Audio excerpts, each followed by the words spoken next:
day 2. I've traveled over 40 miles today on the 4-wheeler. Got out here yesterday about, I said I parked my truck about 1 o'clock, got here about 2:30. Started raining and hailing on me. That was fun. Actually rolled my 4-wheeler today.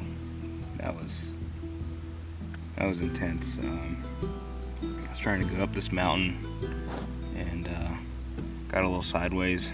Had my gun, had everything on the back of my 4-wheeler. Yeah, it rolled twice. It didn't go very far, but I ended up breaking my case to my gun, broke the rack on the back, and just threw stuff around a little bit. But and y'all don't know, but last Saturday I actually had a concussion, and you know, everybody was telling me to not come out here and all this, but this is what I do. I can't. It'd take a lot more than that to knock me down, so get me out of the game. You know, if you're really passionate about what you do and what you love, then you'll do anything it takes to get out there and get after it. So that's basically where I'm at. I mean, I've been planning this trip for a good about a year now, and it was happening either way, whether anybody came with me or not. The only thing that stopped me is truck broke down, or 4-wheeler, or the army. Somehow everything was perfectly fine. The only thing I'm worried about is my gun now, because I have no way to check it and see if it's still sighted in. So I'm kind of just, you know, playing the guessing game, hoping that it's still sighted in for tomorrow. But we got about 4 more hours till Caribou season actually opens for us. It's beautiful out here today. It's been absolutely gorgeous. Besides the mosquitoes have been pretty bad. Yeah, I've traveled over 40 miles today and just been glassing for hours and hours on all these mountain ridges and saddles, and nothing at all. I saw one set of tracks.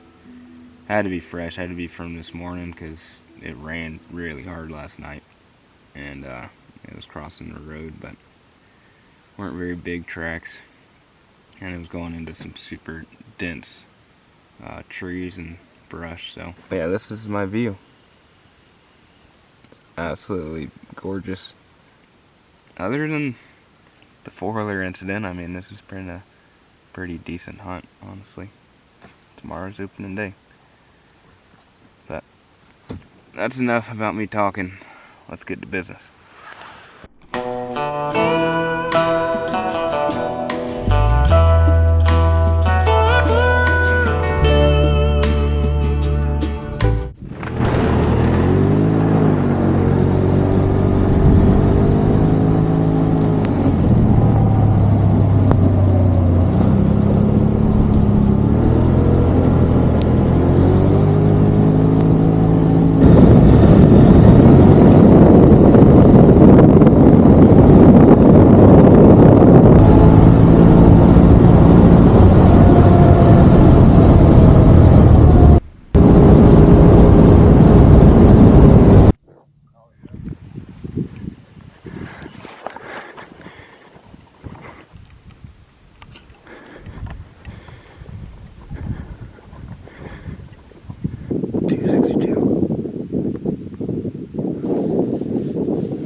On the other side of that, we can go past it.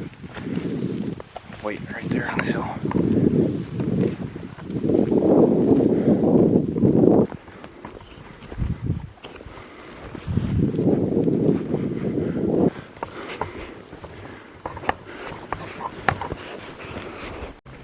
$2.58. All right, let's go get the 4-wheelers. Oh, that's one. He's a brute, dude. No, he's a little dude. Hey, he's not giant. He doesn't have a shovel. Good. Right way.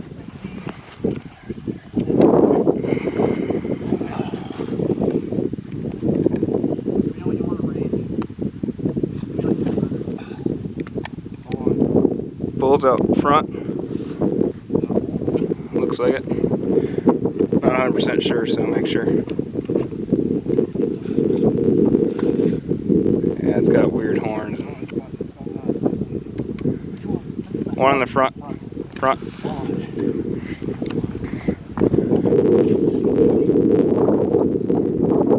You're about to lose him. Yeah. I don't know how loud you can whistle, but you better stop him.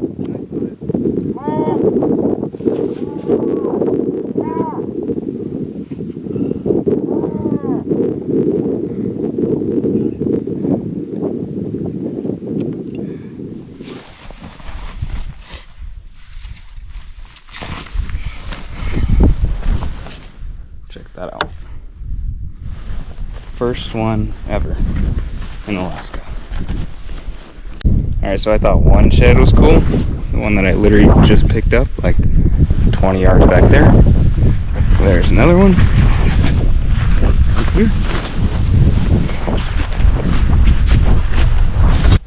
And there's another one down there.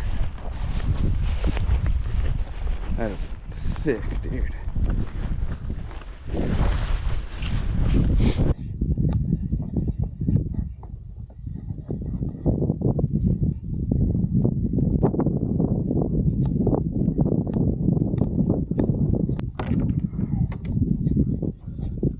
Alright guys, I just shot an absolute toad, but it was like 1,100 yards away, and I got off the four-wheeler and started running after it, and now I'm going down the mountain to go see if I can get him, but I'm by myself now, and I'm walked over 2,500 yards just now to go shoot him and come back. Shot him at 376 yards and dropped him in his tracks with a 7 rim mag. It's absolutely insane.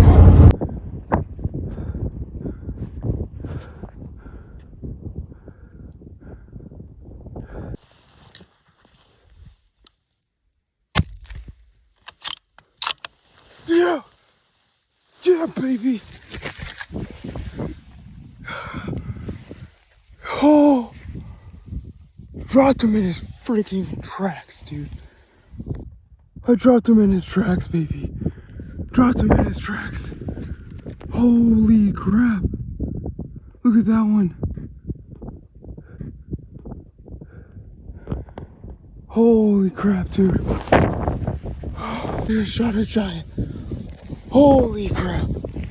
5 days, 4 hours of sleep. I have traveled over 100 miles to get that boy right there. One shot in his tracks, dude. I'm probably like 700 yards from my four-wheeler right now, but I don't care, dude. Holy crap. That is a freaking stud, dude. That is a stud. Oh my gosh, what a boo. 5 days, dude. All I wanted to do was just want to go home. I've drove over 700 miles. I can't believe this right now, dude. Holy crap. 7 rim mag, baby. Dropped him in his tracks. Dropped him in his tracks. Oh, I have like no cell phone service. My friends are freaking God who knows where. I don't even know how I'm gonna get down to this thing. It is so freaking huge. Guys, look at this crap I have to walk through. Oh, look at that toad. I literally have no clue how I'm gonna get him out of here. Dropped him in his tracks. There's no way I could get it on the camera. I left the camera behind and I just started hoofing it over here, man. Seen him from over 1,000 yards away up on that hill. Oh, Look at that boy. Double shoveler. Freaking giant. Perfect shot, man. Oh my lord. Look at this freaking giant, guys. A giant double shoveler, man. Well, guys, it happened again. An absolute giant. 2 years in a row. And I couldn't be happier to get these caribou. I've been out here for 6 days now straight. And 5 of those have been by myself. And traveled well over 900 yards or 900 miles, and 120 of those were on a 4-wheeler. And I was with 3 other Army dudes yesterday, and one of them this morning. He shot one this morning, and then I helped him clean it, and then I saw a few big holes on the ridge, and I came over here. It's about 1.5 miles from where he was, and I got set up, and I've been sitting here for about 4 hours, and I seen this guy with 4 others about 1,200 yards away. Drove the 4-wheeler down a little bit, and then I ran the extra 1,000 yards and caught up with him, shot him at 200 yards. And where you see him now is where he was standing. The 7 rim mag, 1 shot, absolutely put him in his tracks. Like, I couldn't be happier with this gun. I rolled my 4-wheeler 3 times since I've been out. The gun was on it one of those times when the 4-wheeler flipped twice. It was in the case, and it was still just, that VORTEX scope was still sighted in perfect after being rolled on a 4-wheeler 3 times. And I came out here, got within 200 of them, and dropped him in his tracks. I knew the Lord had something special for me on this trip, you know, because I've let a lot of bulls walk so other people had opportunities to shoot them. And this was the biggest one we have had a chance to see or even get close to this whole trip. So, thank you, Lord, for this one. A lot. But now I'm by myself, so I gotta clean it and get it on the 4-wheeler and get out of here before the rain starts. I'll see you guys at the house. Alright, so also in Alaska, this is your harvest permit. So basically you have your dates up here. It's obviously August, so we're going to try not to cut ourselves. And we are going to pull the August tab. Today is August 12th, so you're going to punch in the 12, just like that. Kind of wonky. And you're going to put that back in the bag and keep it safe. That's basically what I'm going to do. So I'm going to leave this hide on. You know, it's just got to protect that meat just a little bit longer until I can get back up the trail. And then I'll really start working on this guy. But these guys, you do have to save as much meat as possible. And you have to salvage as much meat as you can, which obviously you should do that with anything you harvest.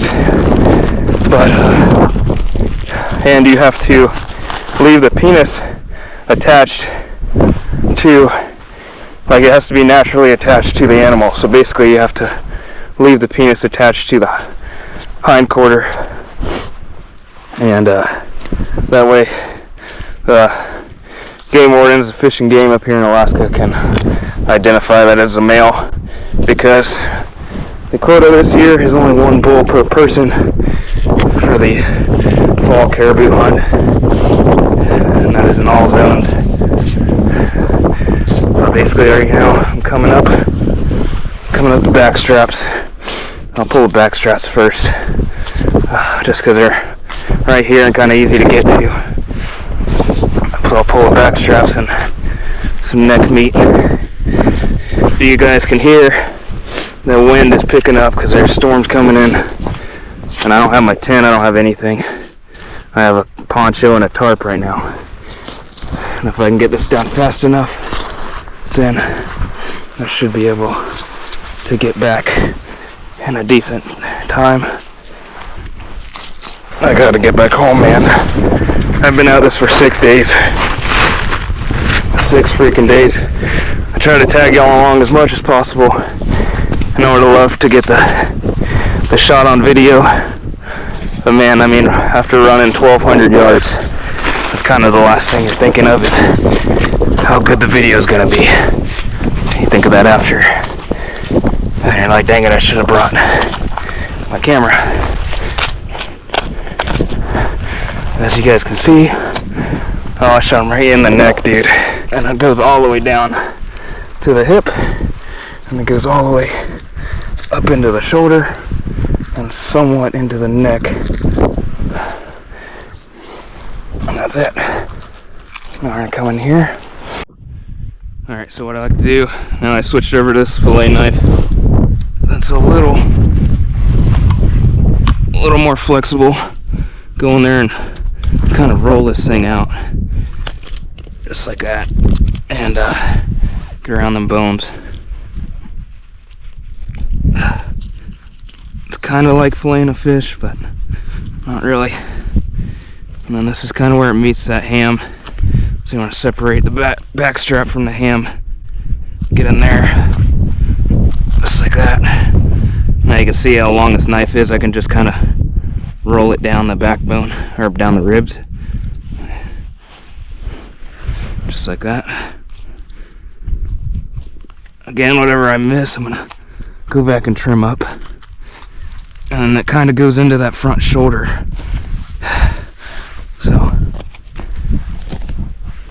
one of the most sought after pieces of meat right here for any hunter or anybody that knows anything about deer meat and venison. Yes, this is one of the best pieces besides the tenderloins on the inside. And there it is. It's a good old, big old back strap.